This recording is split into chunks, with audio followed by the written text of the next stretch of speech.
사람들이 말이죠, 연수가 돼 갈수록 반드시 기억해야 될 것이 있습니다. 우리는 태어날 때는 육신으로 태어나잖아요. 근데 때가 되면은 이 땅을 또 떠나야 될 때가 있고, 육신이 소멸이 돼가지고 없어지는 때가 반드시 오거든요. 근데 그것으로 다 끝나서는 안 된다. 또 끝날 것이다 생각해서는 안 될 줄로 믿습니다. 그래서 여러분들 꼭 기억해야 될 게 뭐냐? 불신자들은 물론이고요, 또 의사라든지 또는 과학자들, 이런 지식인들이 다 그렇지만은 심지어 교회 안에 어떤 목사님들까지도 뭐라 그러느냐, 영적 세계를 모른다는 사실이에요. 또 있다고 해도 별로 관심이 없어요. 있나 보다, 뭐 있겠지 뭐, 이런 식으로. 사실 여러분이 교회를 다니면서 영적 세계, 영적 사실, 이런 것을 잘 모르면은 신앙생활은 하나만 합니다.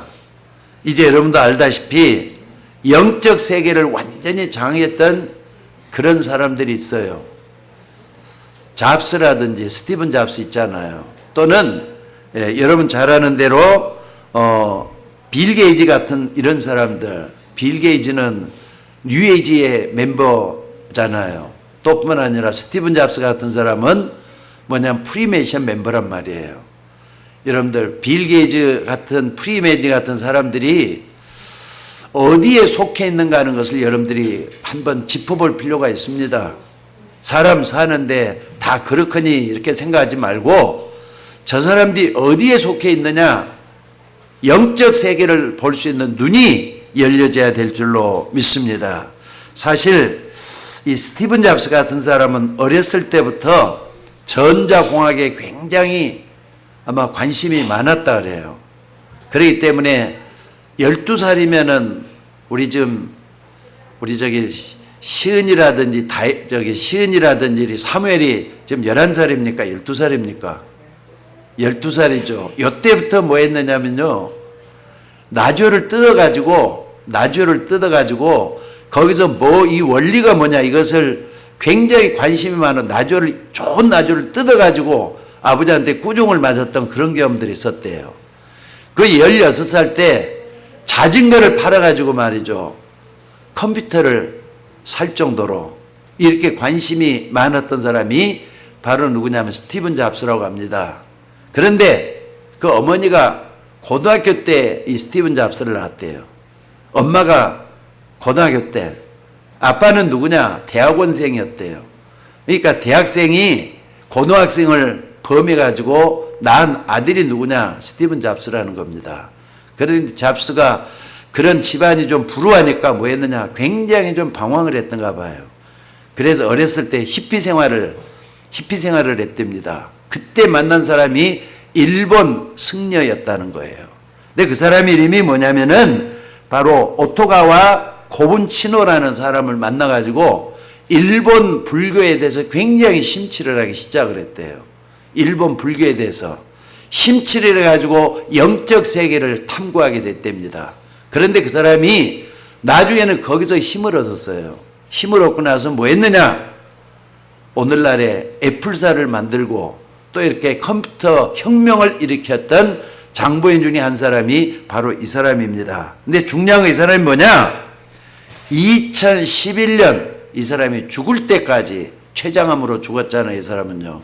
췌장으로 죽을 때까지 항상 새벽 2시, 3시쯤 돼가지고 뭐 했느냐? 명상을 했대요. 그리고는 이 사람이 기도 시간을 꼭 가졌다는 사실입니다. 그게 경영을 하면서도 영향을 줬고요. 또 이 사람이 컴퓨터를, 또 이렇게 애플에 있는 컴퓨터를 만들어내면서 굉장히 영향을 줬다는 거예요. 그래서 이 잡스는 불교의 가르침을 통해 삶의 가치라든지 의미를 찾아냈고, 애플을 설립하고 경험하는 데까지 모든 삶에 영향을 주었다고 합니다. 아무튼 이제 세계는 또 이런 사람들이 만드는 도구가 없으면은 살기가 어려운 그런 세상으로 변해가고 있어요. 그러니까 지금 어딥니까? 이스라엘, 이란, 또 미국이 싸움을 하는데 이제는 드론 전쟁이잖아요. 드론이 왔다 갔다 하면서 그냥 저게 심장부까지 날아가서 치고 그러는데 그게 전부 다 컴퓨터가 들어있는 칩들이잖아요. 칩으로 돼갖고 있어서 이제는 앞으로 드론과, 그러니까 움직이는 드론과 드론과의 싸움이 될 것이다, 이런 말도 나올 정도로 나오고 있어요. 자, 그런데 거기다 우리 기독교는 뭐하고 있느냐? 심부름을 해요. 불신자들이 만드는 거기에 심부름할 정도로 바꿔지고 있다, 이 말이에요. 그래서 여러분들 앞으로 더 문제가 뭐냐면 4차 산업입니다. 여러분들 4차 산업이 뭔가 알고 있죠? 여러분 아이는 그 뭡니까? AI 같은 거, 이게 이제 4차 산업의 결정체라고 볼 수가 있어요. 점점 바꿔지고 있습니다. 앞으로 일상이 많이 바뀔 것 같아요. 지금도 그렇지만은 사람들은 이미 은행을 안 가고도 은행 일을 처리하는 시스템이 이미 있어요. 핸드폰 하나 가지고 은행 일 다 처리하잖아요, 지금. 또 뿐만 아니라 병원 안 가고도 병 고치는 그런 작업이 계속해서 진행되고 있어요. 컴퓨터 화면을 보면서 진찰을 하고, 저 도서지방에 이미 그게 일상화되어 가고 있다잖아요. 이런 일들이 벌어지고 있습니다. 그러면은요, 그만큼 기계들이 다 처리를 하기 때문에 많은 인력들은 어떻게 될 것 같습니까? 앞으로 말이죠, 심각해져요. 먹고 살기도 더 힘든 세상이 되고, 이런 인력들, 남아도는 인력들은 어떻게 해야 되는 겁니까? 그러니까 부의 부, 돈 있는 사람 돈 많아지고 돈 없는 사람 점점 더 없어지는 그런 시대가 되고 말아요. 그렇기 때문에 여러분들이 시대를 이길 수 있는 실력도 갖춰야 된단 말이 나오는 겁니다.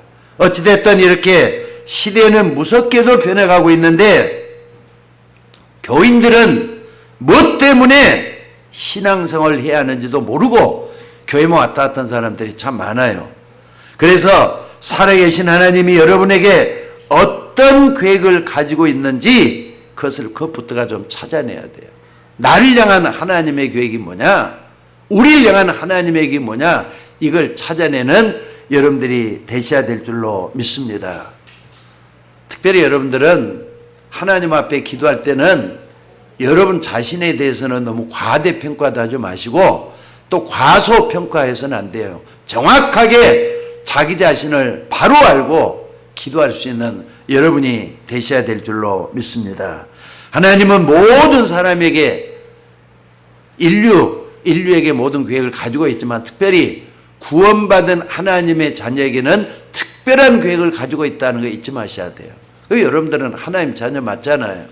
하나님 자녀에게는 특별한 계획을 가지고 있다는 거 잊지 마시기 바랍니다. 그런데 이걸 모르니까 오늘 본문에 보면은요, 야곱에게 계속해서 이 일이 일어나는 것을 볼 수가 있습니다. 신기한 것은 창세기 25장 23절에 밝히고 있지만은 이 야곱하고 에서가 누구냐? 쌍둥이거든요. 에서가 먼저 나왔어요. 그리고 야곱이 좀 나중에 나왔다 그래서 형, 동생이 이렇게 갈렸는데, 형은 에서잖아요. 에서에게는 장자권이라는 축복이 주어져 있어요. 근데 이걸 에서도 그렇지만 야곱도 처음에는 아무렇지도 않게 그냥 대수롭게 생각을 했던 것 같아요. 근데 하나님은 처음부터 뭐 했느냐? 이런 말씀을 줘놨어요. 그러니까 야곱과 에서가 뱃속에 있을 때부터 큰 자가 작은 자를 섬길 것이다, 이런 메시지를 하나님이 줘놨어요.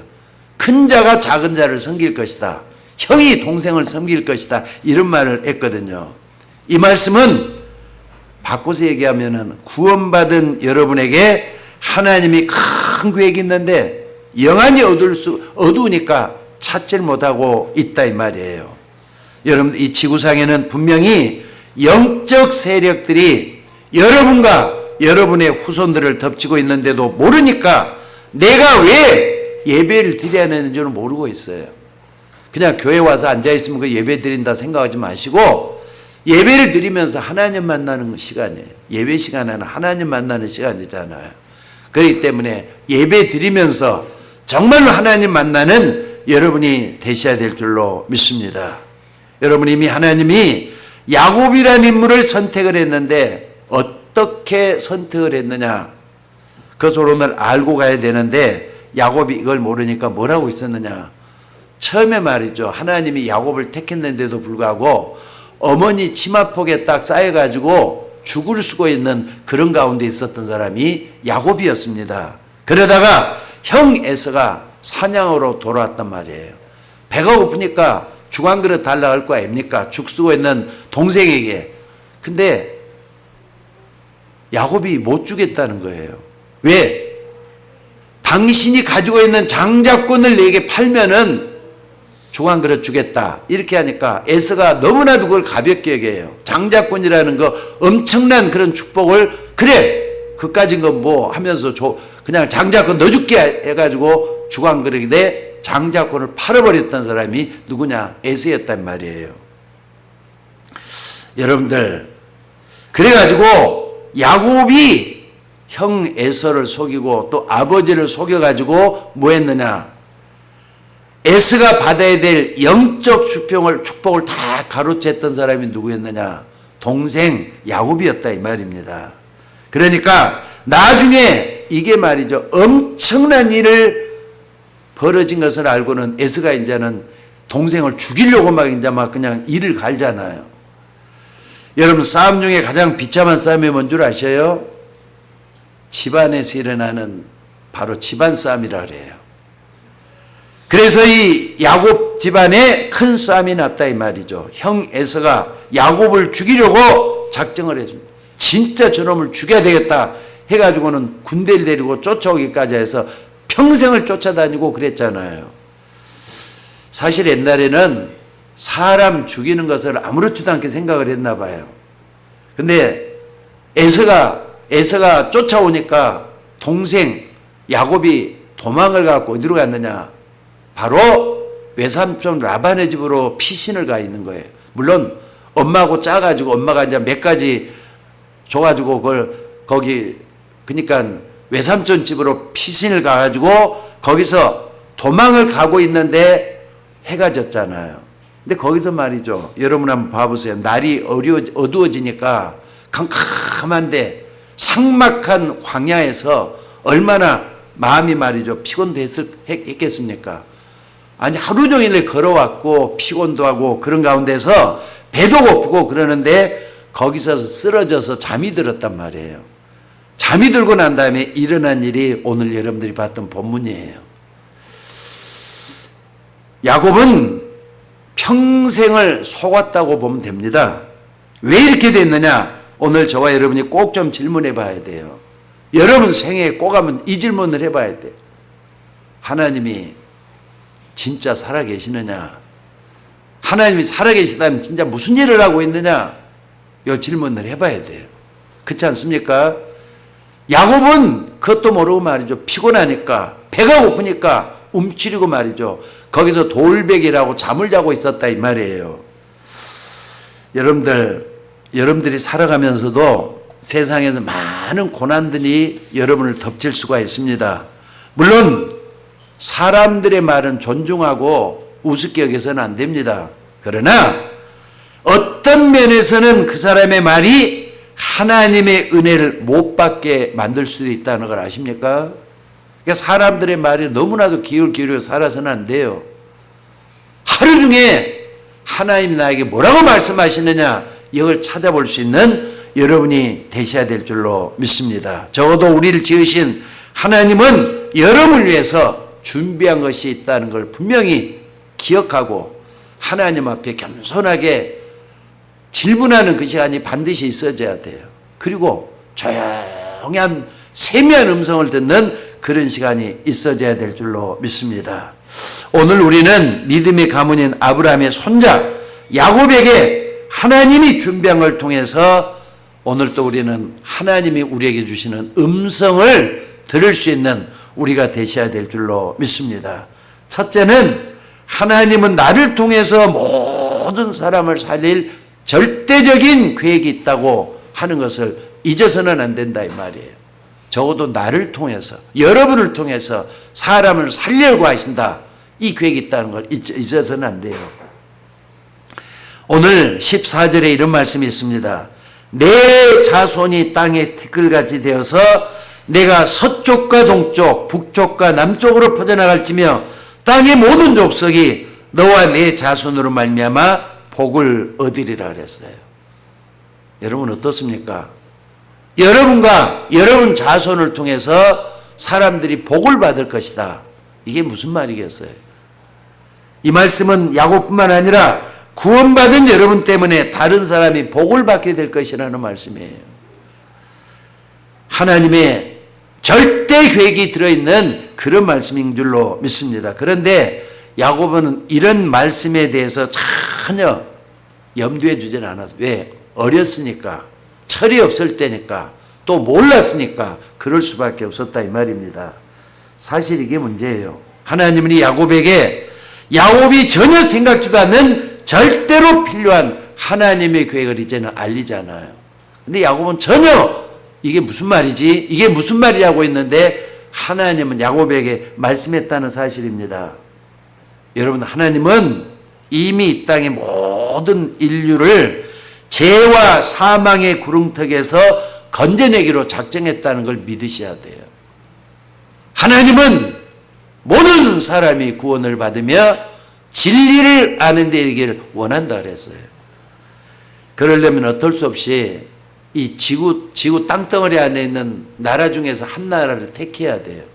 그게 어떤 나라였느냐? 이스라엘이었어요.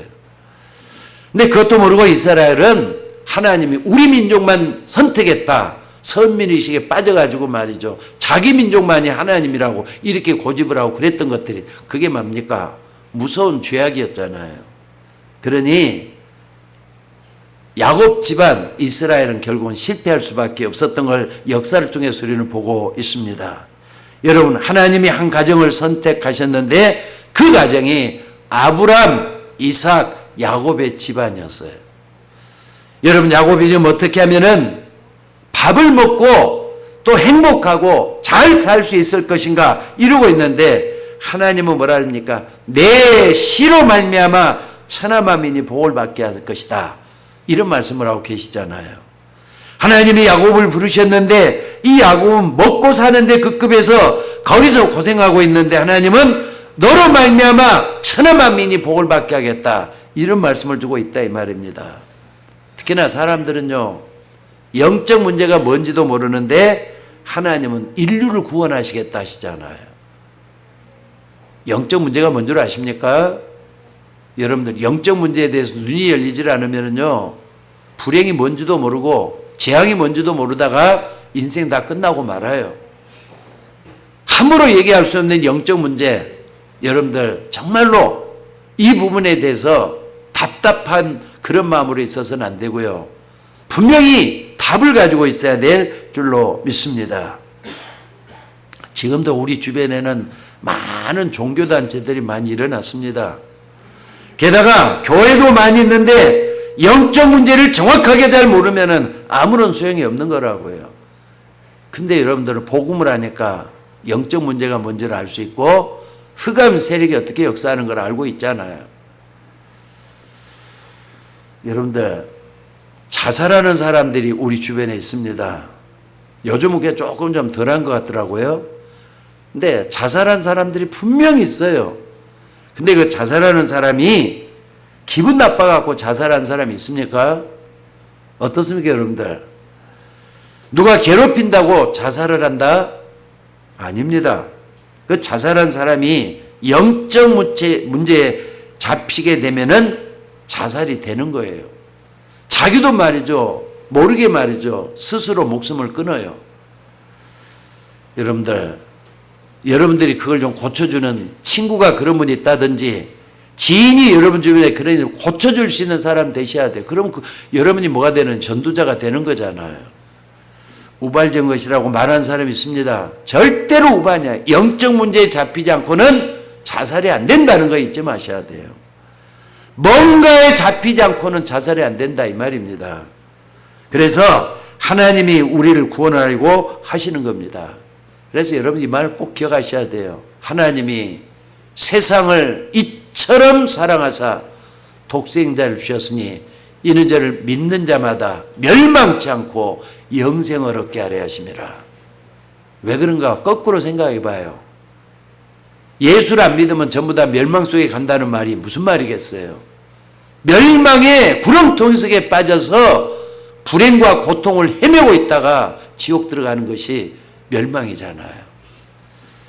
그래서 하나님은 우리를 구원하기 위해서 예수 그리스도를 십자가에 못 박아 죽게 하시고 일어난 줄로 믿습니다. 자, 구원하려고 하면은 이 지구상에 어떤 나라를 택해야 되는데 그 나라가 어떤 나라라고요? 이스라엘이었다 이 말이에요. 하나님이 세상에 많고 많은 나라 가운데 이스라엘을 선택했다 이 말입니다. 그런데 이 이스라엘은 교만할 대로 교만해가지고 자기만이 민족이다 그랬다 그랬습니다. 자, 그 중에 한 가정을 선택해야 될 거 아닙니까? 그 가정이 어디라고요? 아브람 집안이었고 야곱이었단 말이에요. 야곱 이후에 어떻습니까? 요셉이 나오죠. 요셉을 통해서 나중에는 이스라엘 민족이 태동하기 시작을 해요. 한 나라가 어떻게 이루어졌는가 이 과정이 나오고 있습니다. 그게 지금 여러분들 저 중동에서 이란과 싸우고 있는 이스라엘이 돼갖고 있는 거예요. 그런데 이런 것을 야곱가에서는 전혀 모르고 있었어요. 하나님은 이것을 알려주신 줄로 믿습니다. 여러분 속지 말고 영적인 문제 바로 하는 여러분들이 먼저 되셔야 될 줄로 믿습니다. 며칠 전에 죽음학이라는 학문이 있더라고요. 근데 죽음학 연구와 웰다잉이라 그래요. 그러니까 행복하게 죽는 법이란 말이에요. 웰다잉이라는 전도사로 잘 알려진 정현채 서울대 교수예요. 명예 교수인데 이 사람이 TV에 출연해가지고 중요한 죽음에 관한 얘기들을 한 30분 정도 하는 걸 내가 좀 자세히 들어봤습니다. 소화기내과 전문의였는데 수십 년 동안 환자들을 대하고 또 자신도 말이죠. 방광암이었대요. 암에서 이제 이렇게 좀 죽음의 위협을 느끼면서 뭐 했느냐? 암투병을 했던 사람이 정현주 교수였습니다. 그러니까 죽음을 가장 가까이 체험을 했다. 근사 체험이라 그래요. 죽음 가까이 있는 사람들을 연구하기 시작했다 이 말이에요. 그래가지고 여러 가지 현상들 또 죽음 가까이 있던 사람들을 얘기를 들어보면서 종합적으로 학문화 시켜놓은 게 죽음학이라는 학문이 돼갖고 있더라고요. 근데 이 사람이 뭐라 그랬느냐? 이 사람은 기독교인이 아니더라고요. 기독교인은 아닌데 결론으로 어떻게 얘기를 했느냐? 죽음이라는 것은 소멸이 아니다. 다들 보면 죽음은 없어지는 거라 생각하잖아요. 근데 죽음은 소멸이 아니라 다른 차원으로 이동하는 것이다. 이런 말을 했어요. 불신자가 보는 거예요, 이건. 더군다나 과학적, 학술적인 차원에서 연구를 해가지고 다른 차원으로 이동하는 게 죽음이더라. 이런 말을 했어요. 그러면서 여러 종교를 다니면서 강연도 하고 그러면서 죽음으로 다 끝나는 것이 아니다는 것을 강조를 했어요. 그 다음에 먼저는 이 사람 몰라요. 근데 여러분 그 성경은 얼마나 정확합니까? 여러분 이런 걸 정확히 좀 아셔야 됩니다. 성경 너무 정확하게 뭐라 그랬느냐? 많은 사람들이 죽을 때가 되면 알게 되겠지만은 천국과 지옥이 진짜 있구나. 그래서 나 같은 사람은 하나님이 부르셨구나. 이걸 알게 된다 이 말이에요.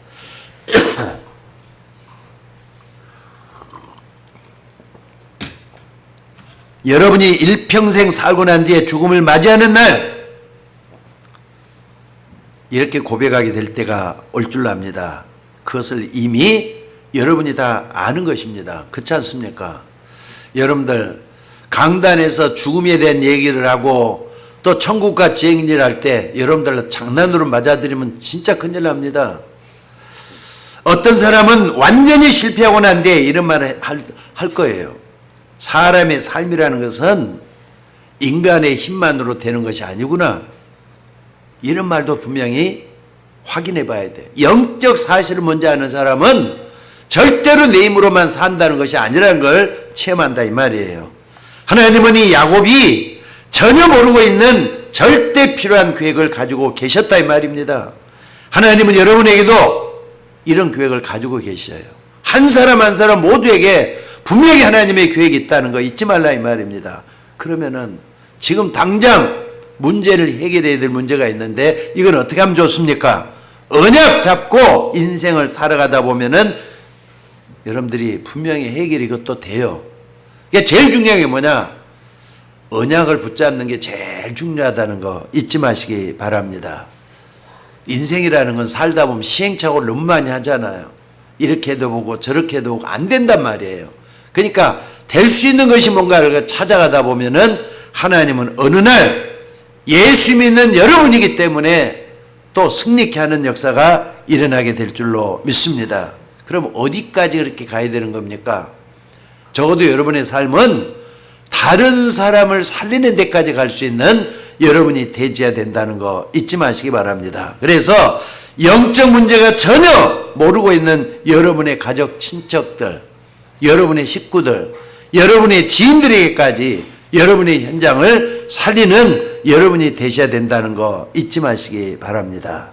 그리고 두 번째로, 그렇다면은 하나님은 지금 뭐라고 계시느냐? 여러분, 하나님 지금 뭐하고 계시죠? 눈에 안 보이는 하나님이 안 보인다고 당장 내게 음성으로 들리는 것도 아니고 또 보이는 것도 아닌데 그 하나님 뭐라고 있느냐고. 구원받은 자에게 주시는 하나님의 절대 능력을 12절에 이렇게 소개하고 있습니다. 꿈에 보니까 뭐라고요? 사닥다리가 아래로 또 아래로 쭉 이렇게 사닥다리가 오락내리락, 누가요? 천사들이 하고 있다는 말씀을 하고 있어요. 이게 뭘 얘기하는 겁니까? 아마 야곱은 전혀 생각지도 못했을 거예요. 지금도 구원받은 여러분에게 하나님은 하늘에서 여러분과 직접 연결이 되어서 주의 사자들 보내서 응답하는 그 비밀입니다. 기도할 때마다 어떤 일이 일어나고 예배 드릴 때 어떤 일이 일어나는가, 이걸 확실히 붙잡는 여러분들이 되셔야 될 줄로 믿습니다. 이거 모르면은 여러분들이 기도해야 될 이유도 없고 또 기도해야 될 그런 중요한 것도 깨닫지 못하게 될 줄로 믿습니다. 오늘 여러분 이거 모르면은 정말 다시 한번 생각해 보셔야 돼요. 내가 예배 드릴 때 뭘 붙잡고 있는 것인가? 여러분들이 영적 눈이 열리지 않고는 이 어마어마한 가치를 모르게 될 겁니다. 그래서 영적 눈이 열어달라고 하나님께 좀 기도하셔야 돼요. 저는 이 복음을 정말 깨닫고 나서부터는 뭐 했느냐? 하나님의 말씀이 살아 움직이기 때문에 분명히 나에게 지금도 성취되고 있다는 것을 확신하게 됐어요. 누가 뭐래도 하나님 말씀은 지금도 살아서 역사하고 있다는 걸 믿으셔야 될 줄로 믿습니다. 옛날에 젊은 청년 때는요, 내가 뭘 해야 먹고 살지? 어떻게 하면 잘 살 수 있을까? 이 생각을 많이 했던 것 같아요. 그런데 언제부터인가 성경만이 우리를 구원으로 인도할 수 있는 완벽한 하나님의 방법이다, 이걸 붙잡게 됐던 것 같아요. 하나님의 언약은 한마디로 말하면 어마어마한 것이라는 거 잊지 마셔야 돼요. 또 13절에 한번 봐보세요. 또 본즉 여호와께서 그 위에 서서 이르시되 라고 했습니다. 그러면서 뭐라 그랬습니까? 나는 여호와니 너의 조부 아브라함의 하나님이요 이삭의 하나님이요 내가 누워있는 이 땅을 내가 너와 내 자손에게 주겠다. 14절에도 이렇게 약속을 해요. 내 씨로 말미암아 천하 만민이 복을 받을 것이니까 내 후손이 땅의 티끌처럼 많게 되고 하늘의 별처럼 될 것이다. 아브라함을 통해서 줬던 것들이, 야곱을 통해서 줬던 것들이, 이삭을 통해서 줬던 것들이 야곱을 통해서 이렇게 전해주고 있다 이 말이에요. 그러면서 15절에는 하나님이 야곱에게 이렇게 보증한 게 나와요.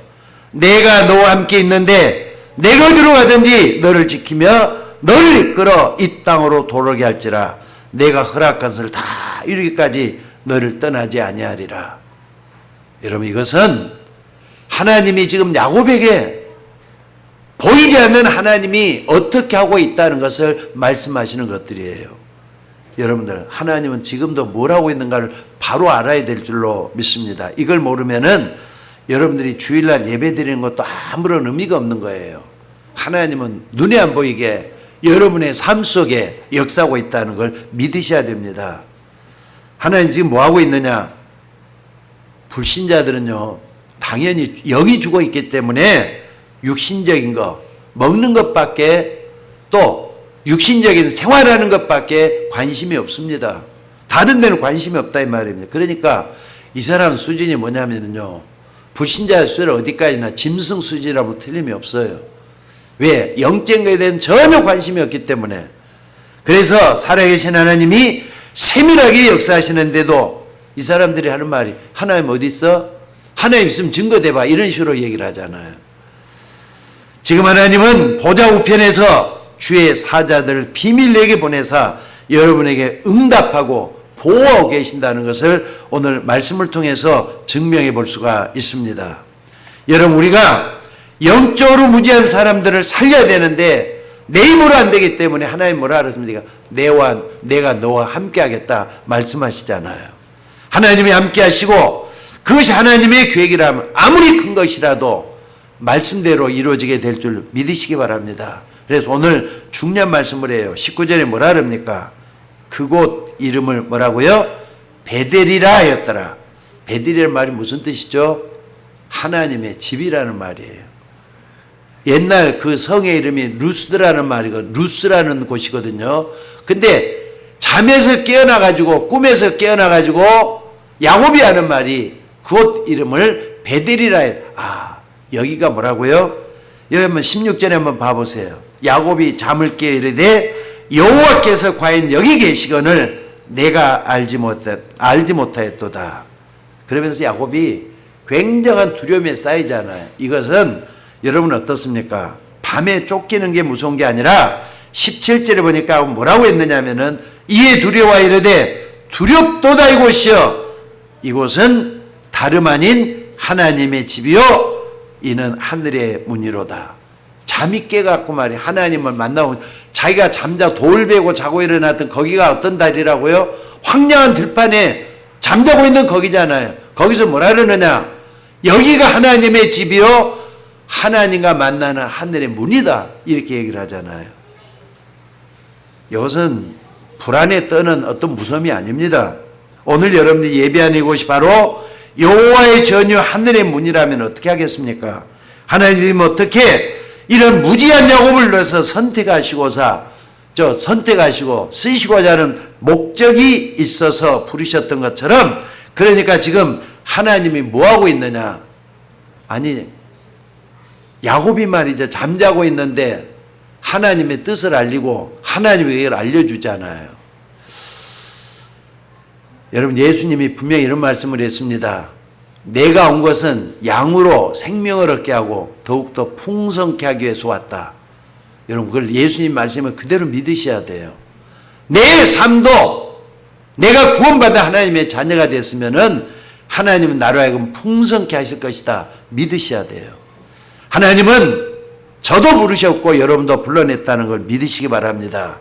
그래서 여러분이 살고 있는 현장을 살리기 위해서 하나님이 여러분을 부르셨다 이 말입니다. 그래서 실제로 하나님이 지금 뭐하고 계시는가 이걸 알아야 될 줄로 믿습니다. 세 번째로 하나님은 앞으로 되어질 절대 사명이 뭔가를 알려주셨어요. 21절에도 보니까 도망 중에 있는 야곱이 하는 말이 뭐라 하니까 내가 평안히 아버지 집으로 돌아가게 하시오면 여호와께서 나의 하나님이 되실 것이요 그랬어요. 여러분, 이게 무슨 말이겠습니까? 이거 아무것도 아닌 것도 아니거든요. 여러분들, 이 야곱이 하나님이 함께 한다는 증인으로 서겠다는 그 고백이잖아요. 그럼 그동안에 야곱에게 얼마나 많은 체험으로 함께 하셨겠어요. 여호와가 나의 하나님이다. 여기에 사람들을 쳐다보고 증인되겠다는 거예요. 그러니까 여러분들의 가장 큰 응답이 뭐냐면은 여러분 주변에 있는 사람들이 여러분을 쳐다보면서 아, 저 사람을 보니까 진짜 하나님 살아계시는 것 같아. 아, 저 사람을 보니까 하나님이 살아서 역사하는 게 맞아. 이렇게 말하는 증인이라 이 말이에요. 이것처럼 큰 증거가 어디가 있겠습니까? 여호와가 나의 하나님이 되실 것이요. 그리고 그리고 두 번째 이렇게 미래를 얘기했어요. 뭐라 그럽니까? 이곳이 여호와의 집이 될 것이다. 22절에 뭐라 그럽니까? 하나님을 체험한 야곱이 이런 고백을 했어요.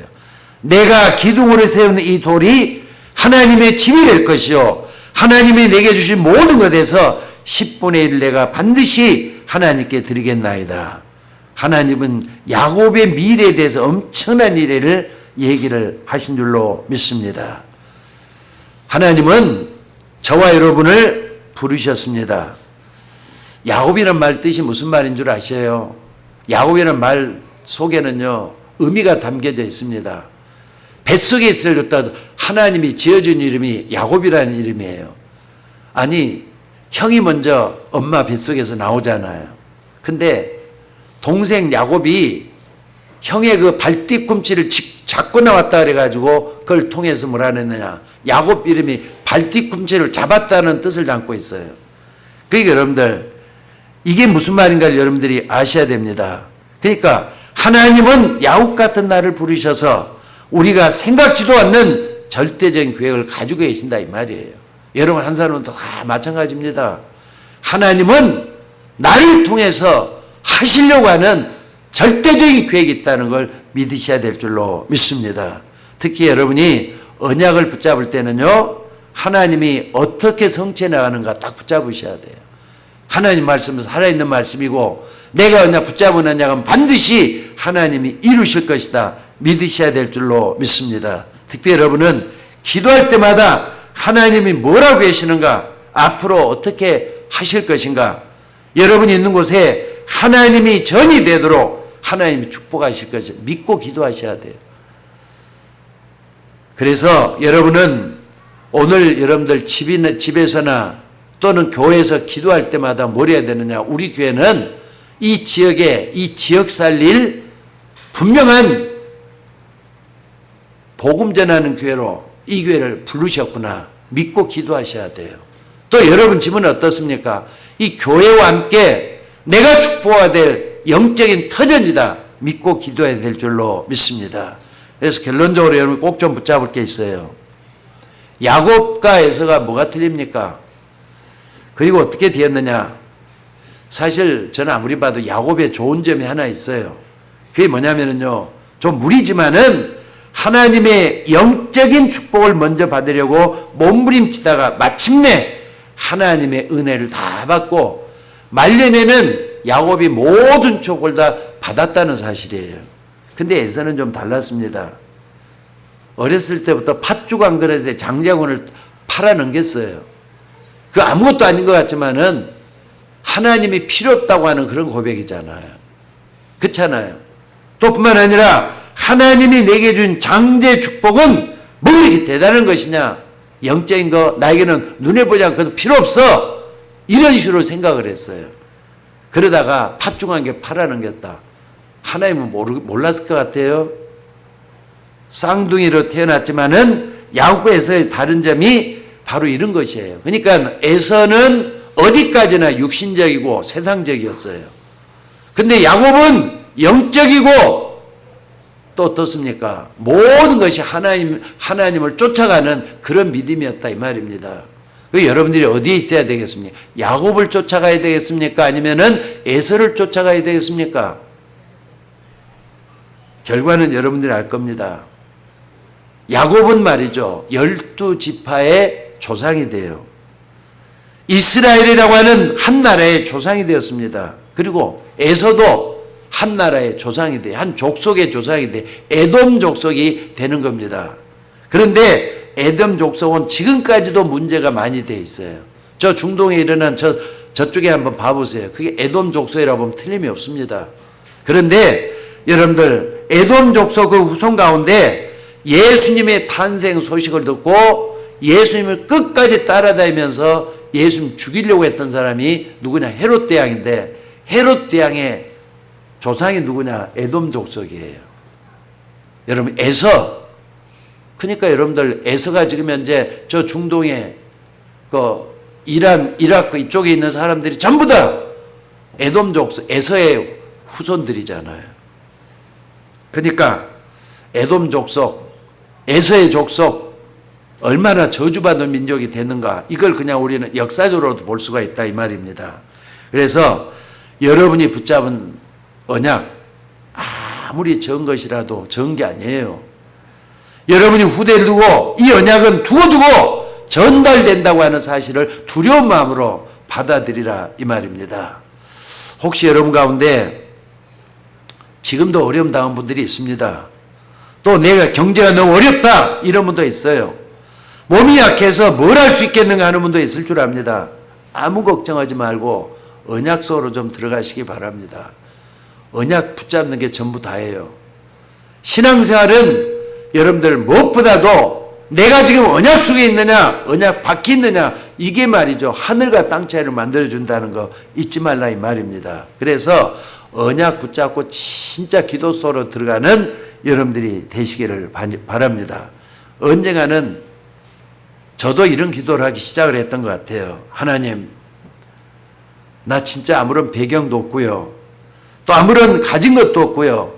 옛날에 저는 하나님을 알지 못하고 하나님을 믿지 못한 불신자였었습니다. 그러다가 어쩌다가 복음을 알게 되고 하나님을 믿게 되고 이제는 목사까지 됐습니다.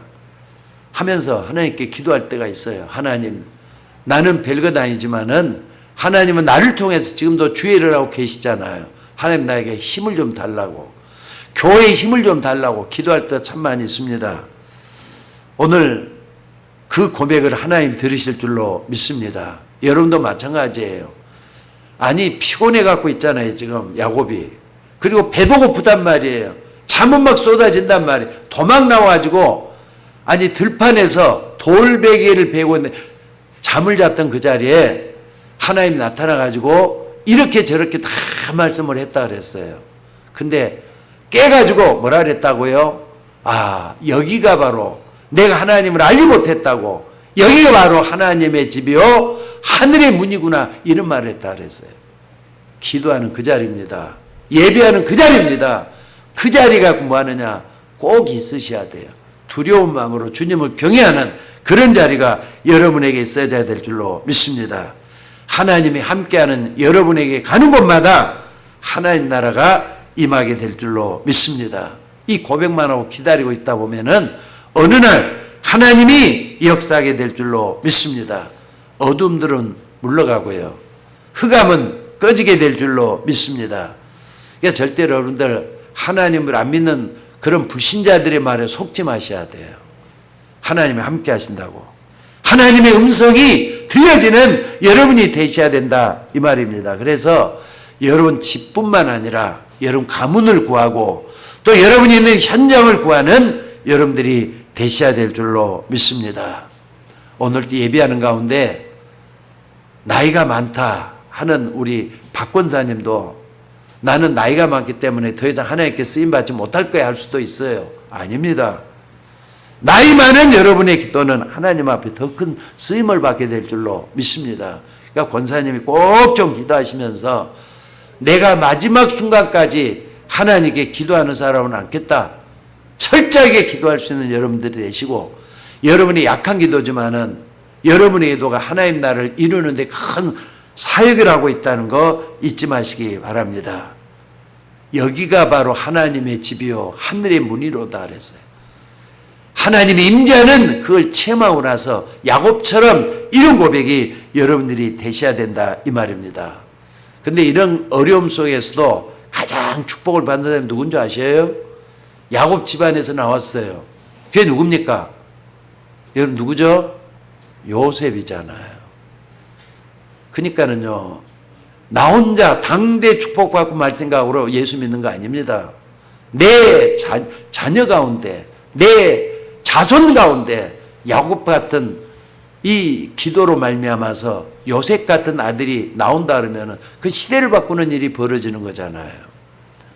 오늘 여러분 마음속으로 찬송하시고 기도하고 또 이렇게 예배드리면서 헌금할 텐데 하나님의 성전이요 하늘 문이로다 이런 고백 속에서 모든 것이 좀 진행이 됐으면 좋겠어요.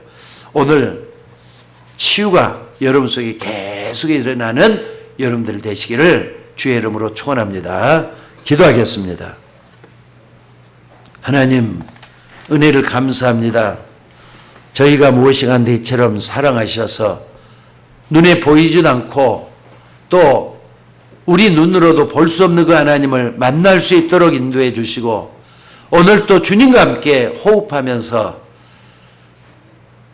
하나님의, 여기가 하나님의 전이요 하늘의 문이로다 고백했던 이 야곱처럼 우리도 참으로 하나님의 임재를 깨닫고 야곱처럼 고백할 수 있는 우리가 되도록 인도하여 주옵소서. 하나님은 우리가 없다고 생각할 때도 여전히 거기 계시고, 또한 하나님이 참으로 우리에게 능력을 주시 않는다 생각할 때도 하나님은 조용히 기다리면서 우리 앞길을 인도하시는 하나님인 것을 믿습니다. 오늘 또 주의 이름으로 기도하는 주의 종들에게 야곱 같은 은혜를 더해 주시고, 야곱처럼 죄 지었다 할지라도 야곱 같은 은혜를 받을 수 있는 우리 모두가 되게 하옵소서. 나를 향한 하나님의 계획을 발견할 수 있기를 원합니다. 내 후손이 복을 받는 그 축복을 우리도 누리게 하옵소서. 감사드리며 우리를 구원하신 예수님의 이름으로 기도드리옵나이다. 아멘.